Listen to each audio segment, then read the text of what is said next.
Good morning दोस्त, reason classes में आप लोग का स्वागत है। और आपको मैथ में याद होना चाहिए कि हम 3D पढ़ा रहे हैं और 3D में थ्योरी स्टार्ट की हुए हैं। तो कल की क्लास में हम आपको बताए थे कि एक बिंदु से गुजरने वाली तथा एक बिंदु से गुजरने वाली और एक वेक्टर के समानांतर सरल रेखा का समीकरण।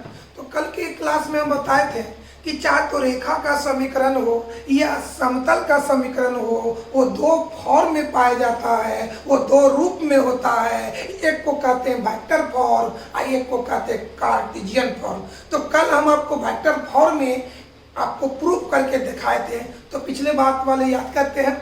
तो बताइए कि एक दिए गए बिंदु से गुजरने वाली और एक दिए गए वेक्टर के समानांतर सरल रेखा का समीकरण वेक्टर फॉर्म में क्या होता है। तो कल बताए थे कि वेक्टर आर बराबर, देखिए बोर्ड पर लिखो मैं, वेक्टर आर बराबर vector A plus lambda into vector B.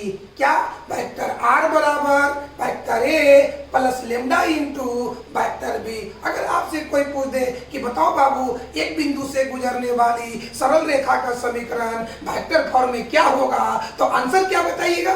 Vector R बराबर vector A plus lambda into vector B. जहां सरल रेखा जिस बिंदु से होकर गुजरती है उस बिंदु के पोजीशन वेक्टर को वेक्टर ए से और रेखा के समानांतर जो वेक्टर होता है उसे वेक्टर बी से दर्शाया जाता है। एक बार कल वाले क्लास को रिपीटेशन किया जाए। अगर आपसे कोई पूछा जाए एक बिंदु से गुजरने वाली रेखा का समीकरण वेक्टर फॉर्म में बताइए, तो आपका जवाब क्या होना चाहिए? वेक्टर आर बराबर vector A plus lambda into vector B. जहां सरल रेखा जिस बिंदु से होकर गुजरती है उस बिंदु के पोजीशन वेक्टर को वेक्टर ए से तथा रेखा के समानांतर जो वेक्टर होता है उसे वेक्टर बी से दर्शाया जाता है। इस बातों से स्पष्ट होता है कि अगर हमको सरल रेखा का समीकरण ज्ञात करना है, कौन सी सरल रेखा का जो एक बिंदु से होकर गुजरती है, तो एक बिंदु से गुजरने वाली अगर सरल रेखा का हमको समीकरण निकालना है तो दो चीज हमको चाहिए, वेक्टर ए और वेक्टर बी। फिर समझा जाए एक बार कि अगर हमको एक्सरसाइज में एक बिंदु से गुजरने वाली स्ट्रेट लाइन का इक्वेशन निकालना है, वो भी वेक्टर फॉर्म में, तो हमको दो चीज चाहिए। पहला क्या चीज? वेक्टर ए का मान। दूसरा क्या चीज? वेक्टर बी का मान। ये बात था कल की क्लास का। अब आइए हम लोग आगे बढ़ते हैं। तो एक बार बोर्ड पर देखा जाए।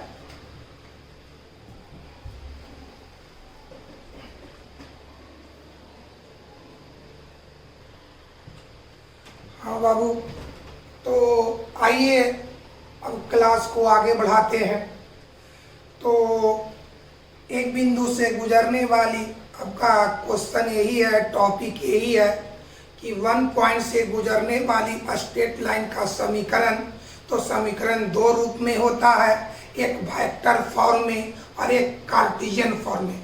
तो वेक्टर फॉर्म में आपको निकाल कर समझा दिए है। अब आइए, अब हमको चाहिए कार्टेशियन फॉर्म, हिंदी में कहते हैं कार्तीय रूप। अगर आपसे कोई पूछ दे कि वन पॉइंट से गुजरने वाली और एक वेक्टर के समानांतर सरल रेखा का समीकरण कार्तीय रूप में मतलब कार्टेशियन फॉर्म में क्या होगा, तो आइए हम आपको बताते हैं। सबसे पहले दो स्ट्रेट लाइन खींचेंगे, दो सरल रेखा खींचेंगे, ऐसा सरल रेखा जो परस्पर लंबवत हो। दो स्ट्रेट लाइन खींचेंगे, ऐसा सरल रेखा जो परस्पर लंबवत हो। तो ऐसे कंडीशन में एक को एक्स एक्सिस कहेंगे और दूसरा को वाई एक्सिस कहेंगे और दोनों के कटान बिंदु को हम मूल बिंदु कहेंगे। तो आइए एक नजर बोर्ड पर देखिए। आइए दोस्त, चलो ये आपका पड़ा हुआ, ये आपका खड़ा हुआ। चलिए इसको आप क्या कहेंगे? X axis. इसको कहेंगे वाई एक्सिस। ये आपका हो गया ओरिजिनल पॉइंट। अब इस मैप में इस फिगर में एक ऐसा स्ट्रेट लाइन खींचना है जो एक पॉइंट से होकर गुजरती है और एक वेक्टर के समानांतर है। तो कल की क्लास में हम बताए थे वह स्ट्रेट लाइन कौन होता है, एल, जो कहां से गुजरती है, ए से गुजरती है। चलिए स्ट्रेट लाइन कौन है बाबू, एल, जो कहां से गुजरती है, ए से, जिसकी पोजीशन वेक्टर ए होता है। तो हम लोग 10 बार बताए हैं कि हर पॉइंट का अपनी पोजीशन वेक्टर होता है। जैसे ए का पोजीशन वेक्टर ओ ए, बी का पोजीशन वेक्टर ओ बी, सी का पोजीशन वेक्टर ओ सी, पी का पोजीशन वेक्टर ओ सी, तो ए का पोजीशन वेक्टर ओ ए, जिसके मान को हम लोग वेक्टर ए मानते हैं। आइए देखा जाए। तो ए का पोजीशन वेक्टर ओ ए, जिसको हम लोग क्या माने थे, वेक्टर ए। अब इस रेखा के समानांतर जो वेक्टर होता है उसको वेक्टर बी मानते हैं। आइए चलिए, ये क्या हुआ, वेक्टर बी। समझिए स्ट्रेट लाइन कौन है, एल, जो कहां से गुजर रही, ए से, जिसका पोजीशन वेक्टर क्या है, वेक्टर ए है। इस रेखा के समानांतर कौन वेक्टर है, वेक्टर बी।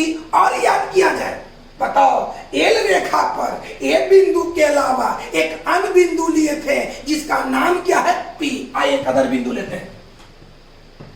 एक अदर बिंदु का नाम है पी, जिसकी पोजीशन क्या होगा, वेक्टर ओपी। मान क्या माने थे, वेक्टर आर। तो आइए पी को कहां से मिलाएंगे, ओ से।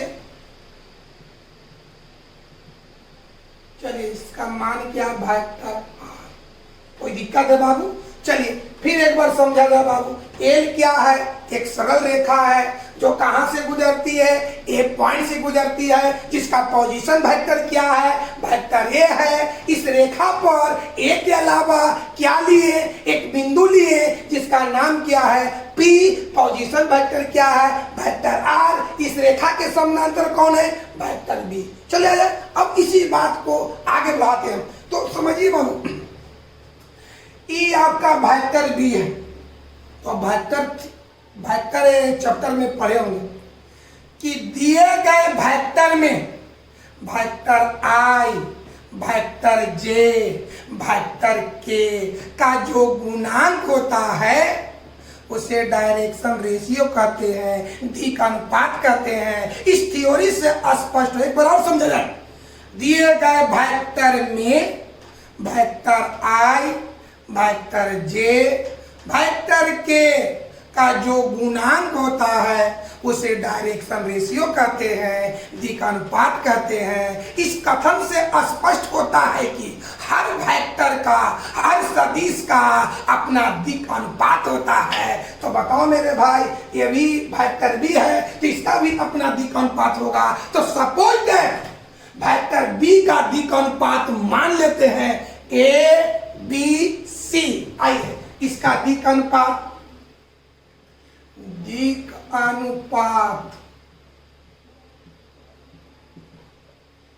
ए बी सी याद हुआ, याद किया जाए बाबू। रेखा के समानांतर जो वेक्टर होता है उसका दिक् अनुपात ए बी सी। अब आगे बढ़िए। एल रेखा कहां से गुजरती है, ए बिंदु से गुजरती है। तो अब आइए कोऑर्डिनेट ज्योमेट्री के अनुसार हर बिंदु का अपना नियामक होता है। तो यहाँ पर दो बिंदु है, एगो ए है, एगो पी है। तो ज्योमेट्री, कोऑर्डिनेट ज्योमेट्री के अनुसार ए का भी नियामक होना चाहिए और पी का भी नियामक होना चाहिए। तो सपोज मान लिया कि ए का नियामक x1, y1, z1। आइए ना बाबू, ए का नियामक क्या होगा, x1, y1, z1। ए का नियामक x1, y1, z1। पी का नियामक मान लो बाबू x, y, z। बढ़िया से देखो, हाँ वेक्टर बी का दिक् अनुपात क्या है, ए बी सी। ए बिंदु का नियामक क्या है, x1, y1, z1। पी का नियामक क्या है, x, y, जेड। याद किया जाए बाबू, रेखा के समानांतर जो वेक्टर होता है उसके दिक् अनुपात को ए बी सी से दर्शाया जाता है। याद करें, रेखा के समानांतर जो वेक्टर होता है उसके दिक् अनुपात को ए बी सी से दर्शाया जाता है। दूसरी बात याद करो, रेखा जिस बिंदु से होकर गुजरती है उसके नियामक को x1, y1, z1 से दर्शाया जाता है। दो बात याद हुआ, रेखा के समानांतर जो वेक्टर होता है उसके दिक् अनुपात को ए बी सी से दर्शाया जाता है। रेखा जिस बिंदु से होकर गुजरती है उसके नियामक को x1, y1, z1 से दर्शाया जाता है। अगर प्रॉब्लम बनाते समय, एक्सरसाइज बनाते समय कहीं पर ए बी सी आ गया, अगर हम आपसे पूछे कि ए बी सी क्या है तो आपको बोलना चाहिए समानांतर वेक्टर का दिक् अनुपात। अगर प्रॉब्लम बनाते समय अगर हम आपसे पूछे कि ए बी सी क्या है तो आपका जवाब होना चाहिए समानांतर वेक्टर का दिक् अनुपात। अगर हम आपसे पूछे कि x1, y1, z1 क्या है तो आपका जवाब होना चाहिए कि रेखा जिस बिंदु से होकर गुजरती है उसके दिक् अनुपात को x1, y1, z1 से दर्शाया जाता है। अब आइए इस बात को आगे बढ़ाते हैं।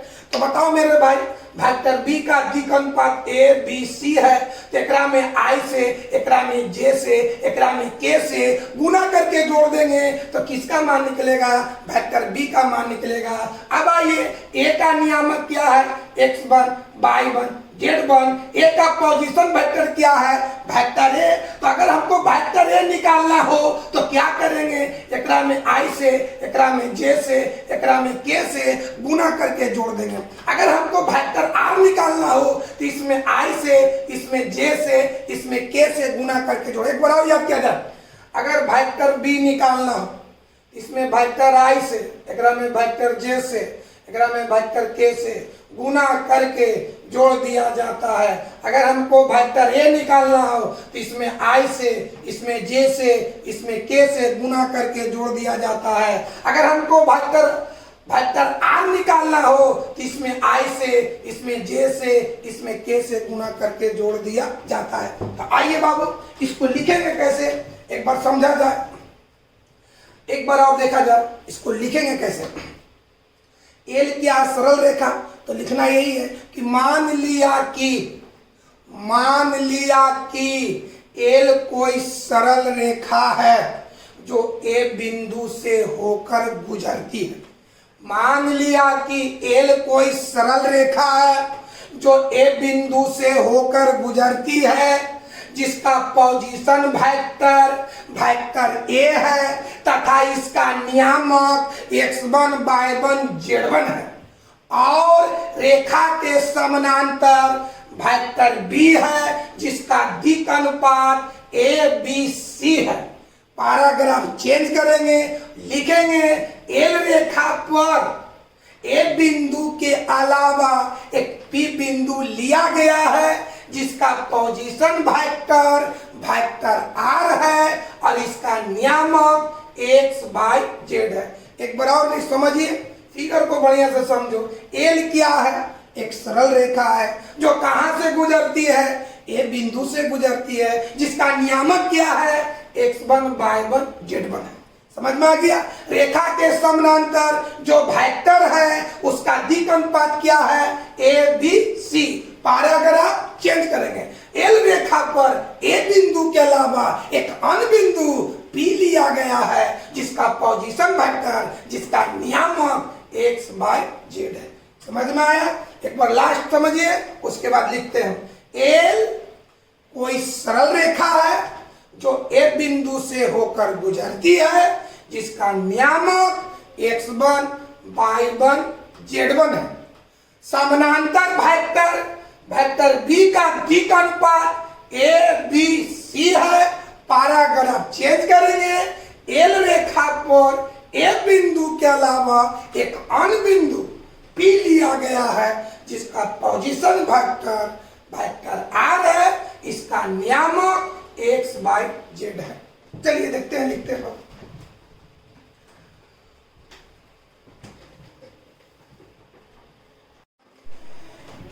दोस्त, हम बार बार बोल रहे हैं 3D है, 3D थोड़ा वास्ट है, इसको केयर से ध्यान से सुनना होगा, जो बात समझाए और बात लिखे। एल क्या है? सरल रेखा। देखिए लिखे, मानना कि एल कोई सरल रेखा है जो ए बिंदु से होकर गुजरती है, जिसका नियामक x1 y1 z1 है। समानांतर वेक्टर बी का दिक् अनुपात ए बी सी है। यहाँ के बाद यहाँ लिखे हैं एल रेखा पर ए बिंदु के अलावा पी बिंदु लिया गया है, जिसका नियामक एक्स बाई जेड है।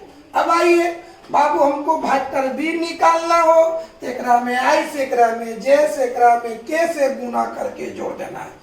वेक्टर ए निकालना हो तो इसमें आई से, एकरा में जे से, एकरा में के से गुना करके जोड़ देना है। वेक्टर आर निकालना हो, इसमें आई से, इसमें जे से, इसमें के से गुना करके जोड़ देना है। तो फिर देखिए भाई, अब समझ में आ गया। हम इस बात को मिटाते हैं दोस्त।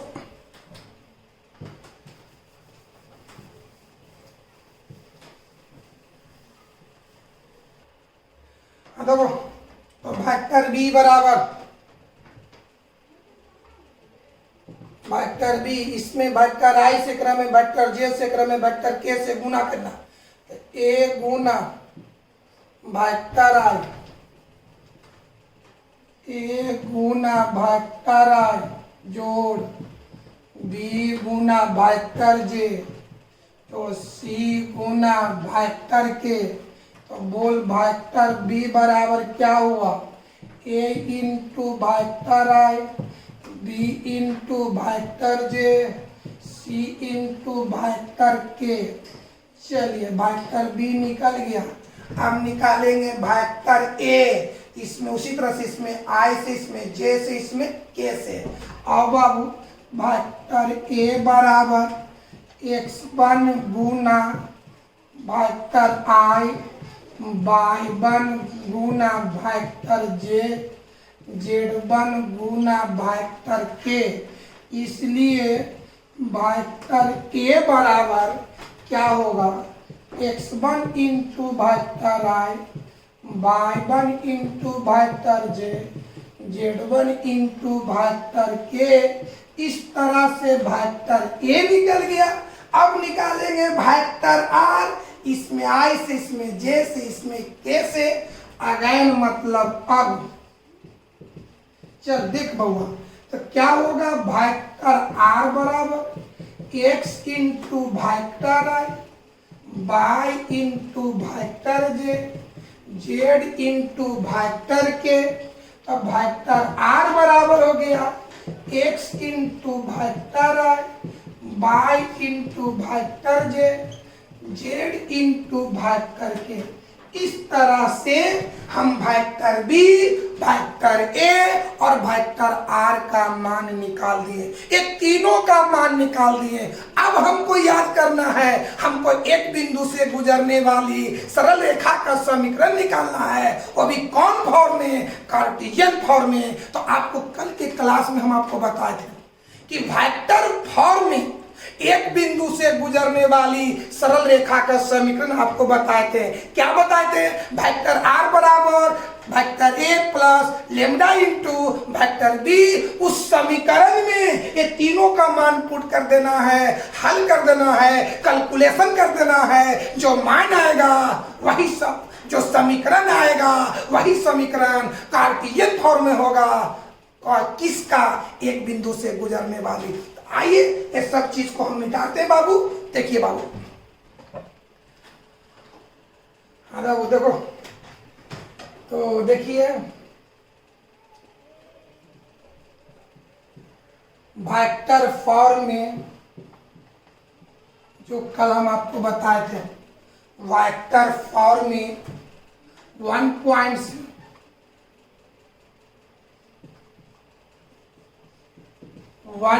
से माने एक बिंदु से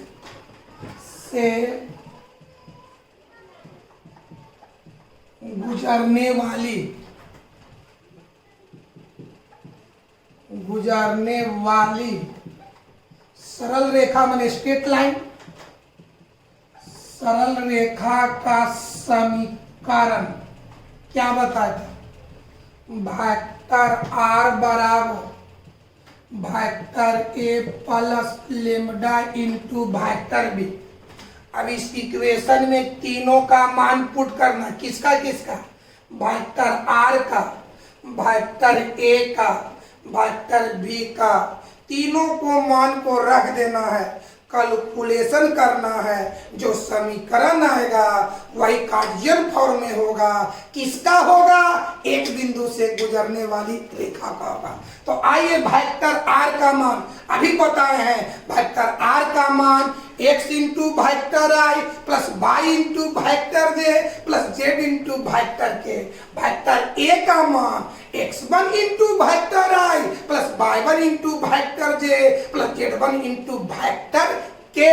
वेक्टर बी का मान a into vector I plus b into vector J plus c into vector के। तो तीनों को मान को पुट करते हैं हम। देखिए बाबू, वेक्टर आर का मान x इंटू वेक्टर आई y इंटू वेक्टर जे z इंटू वेक्टर के बराबर के सामने बराबर वेक्टर ए का मान x1 इंटू वेक्टर आई y1 इंटू वेक्टर जे z1 इंटू वेक्टर के प्लस, यहाँ नहीं हटेगा, नीचे लिख रहे हैं, लेमडा इंटू वेक्टर बी का मान a into vector I b into vector J c into vector K. अब इसको कैलकुलेशन किया जाए बाबू। चलिए देखिए, इसको हम जेम के तेम उतार रहे हैं। x इंटू वेक्टर आई y इंटू वेक्टर जे z इंटू वेक्टर के, इसको भी जेम के तेम उतारे हैं। x1 इंटू वेक्टर आई y1 इंटू वेक्टर जे z1 इंटू वेक्टर के। अब इस पूरा में हम लेमडा से गुना करें, इसमें लेमडा से भी गुना, इसमें भी लेमडा से गुना, इसमें भी लेमडा से गुना। आइए बाबू लिखते हैं, lambda A vector I lambda B vector J plus lambda C vector K. अब आइए लेफ्ट और जेव के तेम उतार देंगे। राइट और आई वाला को आई के साथ, जे वाला को जे के साथ, के वाला को के साथ। अब इसको जेव के तेम उतारिए।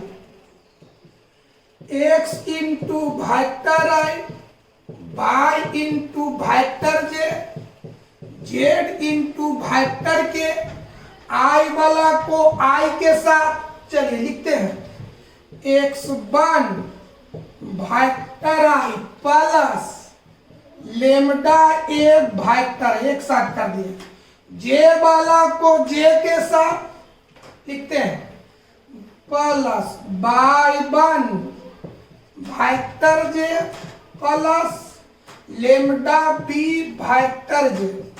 अब आइए के वाला को के साथ लिखते, इसको और इसको एक साथ। चलिए, लेमडा z1 वेक्टर के plus lambda C vector K. अब आइए यहाँ पर हम वेक्टर आई कॉमन लेंगे, यहाँ पर वेक्टर जे कॉमन लेंगे, यहाँ पर वेक्टर के कॉमन लेंगे। उसके बाद देखिए, बढ़िया से देख लो बाबू, उसके बाद हम मिटाते हैं दोस्त।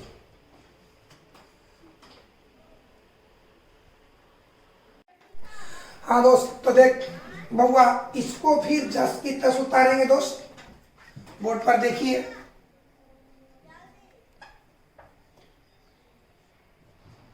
क्या होगा, x इंटू वेक्टर आई y इंटू वेक्टर जे z इंटू वेक्टर के। अब वेक्टर आई और वेक्टर आई कॉमन ले लो, तो यहाँ बचेगा x1 और यहाँ बचेगा लेमडा ए। चलिए क्या होगा, x1 plus lambda A into vector आई। अब चलो यहाँ वेक्टर जे कॉमन लेंगे तो यहाँ बचेगा y1, यहाँ बचेगा लेमडा b। चलिए क्या होगा y1 plus lambda b vector जे प्लस। अब चलिए यहाँ के कॉमन लेंगे तो यहाँ बचेगा z1, यहाँ बचेगा लेमडा c। तो क्या होगा दोस्त, चलिए z1 प्लस लेमडा सी इंटू वेक्टर के, नीचे वाला मिटा देते हैं। अब आइए वेक्टर के थ्योरी को याद किया जाए। देखो बाबू, आपको पहला वेक्टर ई है, दूसरा वेक्टर ई है।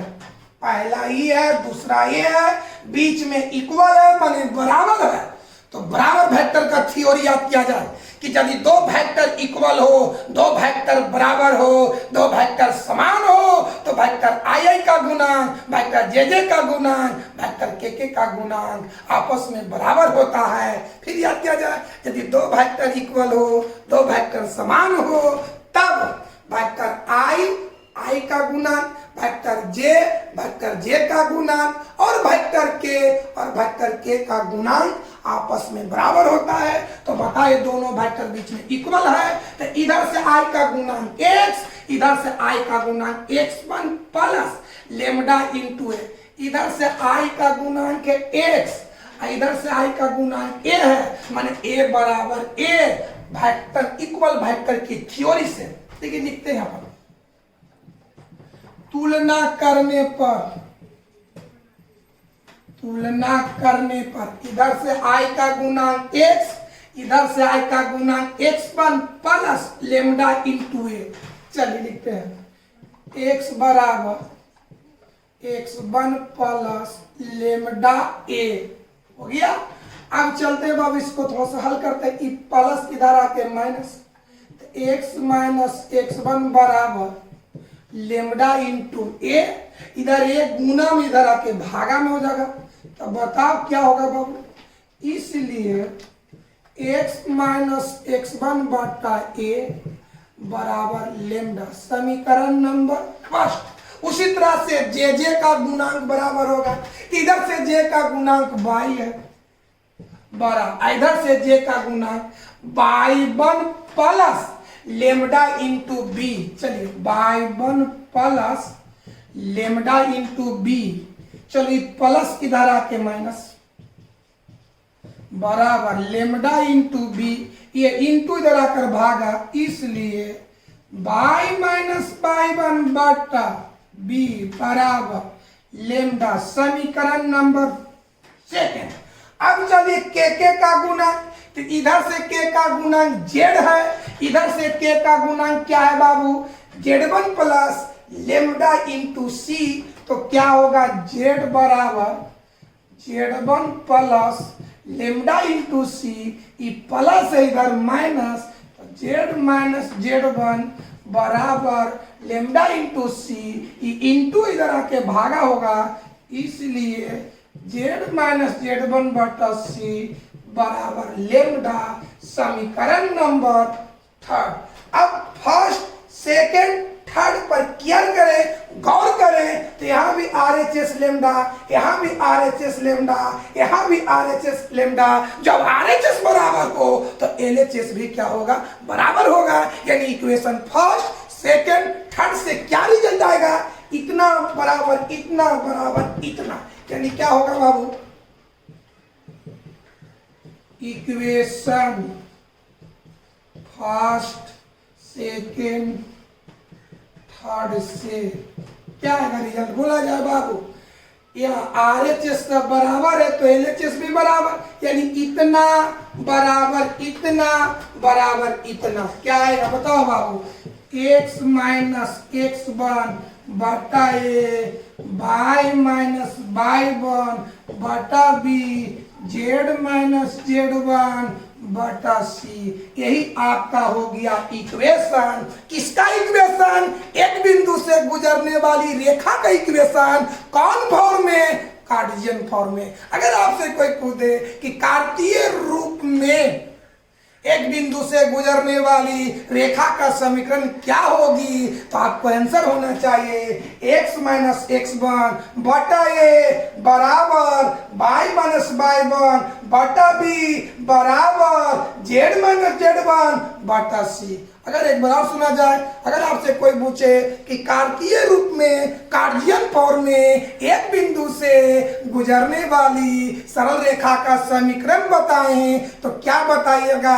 x माइनस एक्स वन बटा ए बराबर y माइनस वाई वन बटा बी बराबर z माइनस जेड वन बटा सी। याद हो गया?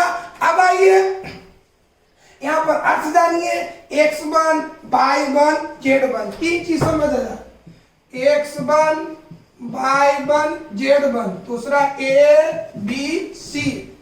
पहला x1 y1 z1 देख बढ़िया से, x1 y1 z1 a b c।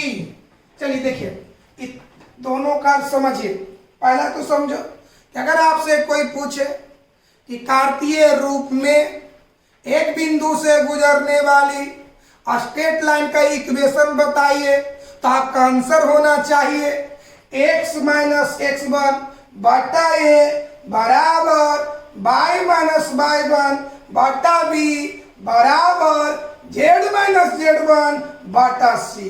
अब प्रॉब्लम को, मैथ को, एक्सरसाइज को बनाने के लिए आपको दो अर्थ याद रखना होगा। पहला अर्थ कि x1 y1 z1 क्या है, x1 y1 z1 क्या है। तो आपका अर्थ याद होना चाहिए कि सरल रेखा जिस बिंदु से होकर गुजरती है उस बिंदु के नियामक को x1 y1 z1 से दर्शाया जाता है। पहला अर्थ याद रखना है कि सरल रेखा जिस बिंदु से होकर गुजरती है उसके नियामक को x1 y1 z1 से दर्शाया जाता है। दूसरा याद रखना है कि सरल रेखा के समानांतर जो वेक्टर होता है उसके दिक् अनुपात को a b c से दर्शाया जाता है। याद हो गया? सरल रेखा के समानांतर जो वेक्टर होता है उसके दिक् अनुपात को a b c से दर्शाया जाता है। याद हुआ? गुजरने वाला रेखा जिस बिंदु से होकर, तो ये बात याद करना। तो आपको एक्सरसाइज इस थ्योरी से रिलेटेड जो प्रॉब्लम रहेगा, जो मैथ रहेगा, आप आसानी से बना सकते हैं। क्या चीज? दो कंसेप्ट याद रखना है कि सरल रेखा जिस बिंदु से होकर गुजरती है उसके नियामक को x1 y1 z1 से दर्शाया जाता है। दूसरा पॉइंट याद रखना है कि सरल रेखा के समानांतर जो वेक्टर होता है उसके दिक् अनुपात को a b c से दर्शाया जाता है। यानी इस कथन से, इस थ्योरी से स्पष्ट होता है कि कार्तीय रूप में सरल रेखा का समीकरण निकालने के लिए हमको ये 6 चीज का मान चाहिए। पहला कोई x1 y1 z1 और a b c। कोई दिक्कत है बाबू? अब आइए ये सारे चीज का सारांश हम दिखाते हैं। तो एक बार बोर्ड को बढ़िया से देख लीजिए।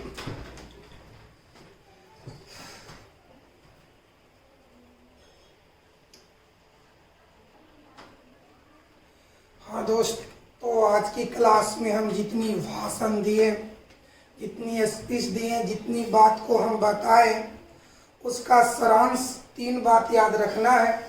पहला क्या चीज? कार्तीय रूप में एक बिंदु से गुजरने वाली सरल रेखा का समीकरण क्या होगी?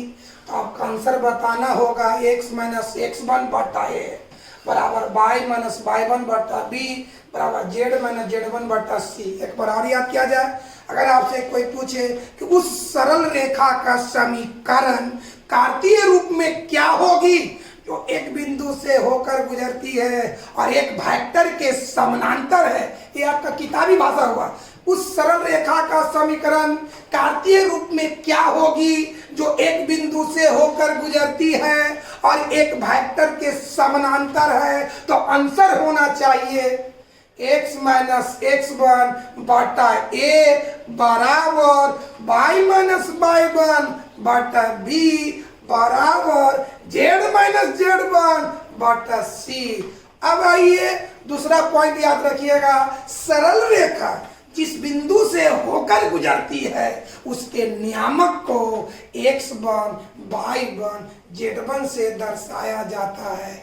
तीसरा पॉइंट याद रखिएगा, सरल रेखा के समानांतर वेक्टर के दिक् अनुपात को ए बी सी से दर्शाया जाता है। यानी इस बात से स्पष्ट होता है कि अगर हमको इस रूप में यानी कार्तीय रूप में रेखा का समीकरण निकालना हो तो हमको दो चीज का मान होना चाहिए, एक गुजरने वाली बिंदु का नियामक यानी x1, y1, z1 का मान, और दूसरा समानांतर वेक्टर का दिक् अनुपात यानी a b c का मान होना चाहिए। एक बार और समझा जाए, इस कंडीशन में कार्तीय रूप में सरल रेखा का समीकरण निकालने के लिए हमको मान चाहिए किसका किसका, x1, y1, z1 और a b c। ये था आपका आज की क्लास की कहानी। इसी के साथ आज क्लास को ड्रॉप करते हैं।